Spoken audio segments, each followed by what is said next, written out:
کہتے ہیں ایک بادشاہ تھا، وہ کسی پہ خوش ہو گیا تو اس نے اس کو کہا کہ تم میرے محل میں داخل ہو جاؤ اور شام تک جو میرے محل سے تم اکٹھا کر سکتے ہو تم اس کو جو ہے وہ اپنے لیے لے کے جا سکتے ہو۔ تو وہ جب محل میں داخل ہوا اس نے دیکھا کہ انواع و اقسام کے کھانے ہیں، طرح طرح کی چیزیں ہیں اور عالی نصب بستر لگے ہوئے ہیں، گو تکیے لگے ہوئے ہیں اور ہر طرح کی انسانی طبع کو لبھانے والی چیزیں موجود ہیں، نفس کے تلذذ کے لیے سارے سامان موجود ہیں۔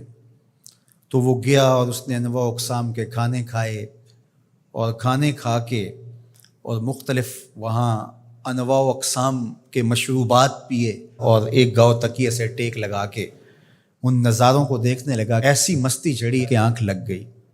اچانک اس کو دربان نے اٹھایا اور کہا کہ تیرے جانے کا وقت ہو گیا ہے۔ اب جب وہ واپس نکل رہا تھا تو حسرت سے روتے ہوئے جا رہا تھا کہ میں نے عیش و عشرت میں یہ وقت گزار دیا، کچھ نیند میں گزار دیا، اور جب وہ گزر رہا تھا تو قیمتی ہیرے، لال موتی، پکھراج کیا راستے میں بکھرے پڑے تھے۔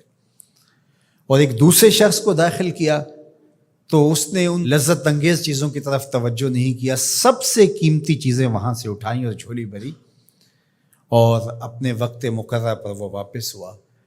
تو اس دنیا کے محل میں ہم داخل ہوئے ہیں، ایک دروازے سے دوسرے دروازے سے نکلنا ہے۔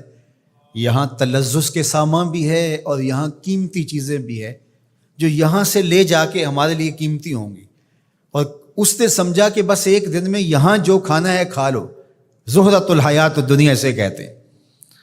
اور دوسرے نے کہا کہ یہاں تو بھوک کاٹ کے جیسے بھی تو میں جہاں جا رہا ہوں تو یہاں سے جتنی قیمتی چیزیں اٹھائی جا سکیں اس کو اٹھا کے وہاں کے لیے لے جاؤں۔ اب اس دنیا کے محلے میں اترے ہیں، یہاں سے عیش و عشرت کر کے جب اچانک موت کا فرشتہ کہے گا تیرا وقت ختم ہو گیا، آ جا، اور پھر خالی ہاتھ ہوگا، پاس کچھ بھی نہیں ہوگا، دامن بھی خالی ہوگا۔ اتنا کچھ تھا، ایک سبحان اللہ کا ہی اتنا وزن تھا کہ میزان بھر جاتا ہے، الحمدللہ کا ہی اتنا وزن ہے کہ زمین و آسمان کے درمیان جو جگہیں ہیں اس کی جزا سے بھر جائیں۔ لیکن ہم دنیاوی تلذذ میں رہے اور تھوڑی سی زندگی تھی، جب فرشتے نے جھنجھوڑا تو آنکھ اس وقت کھلی اور یہ کیا کر دیا ہم نے۔ لیکن جو اللہ کے بندے ہیں وہ کہتے ہیں کہ یہ تو آخرت کو جمع کرنے کی کھیتی ہے، یہاں جتنا کچھ جمع کر لیں۔ اصل یہاں سے کیا اٹھا سکتے ہیں، ہر شخص کا اپنا انتخاب ہے کہ وہ کیا اٹھائے گا۔ اپنے لیے وہ ابدی چیزیں اٹھائے گا جو ان کے لیے ختم نہیں ہوں گی، یا وہیں کھا کے وہیں چھوڑ کر کے اور اچانک مستی میں چلا جائے گا اور پھر فرشتہ اس کو جھنجھوڑ کے کہے گا اٹھ تیرا وقت پورا ہو گیا ہے۔ اللہ اکبر۔ فرمایا ہر شخص جب صبح کرتا ہے تو اپنی سانسوں کے ذریعے سے کچھ خریدتا ہے۔ اب اس کی مرضی ہے، چاہے آزادی خرید لے، چاہے گرفتاری خرید لے، چاہے خیر حاصل کر لے اور چاہے شر حاصل کر لے۔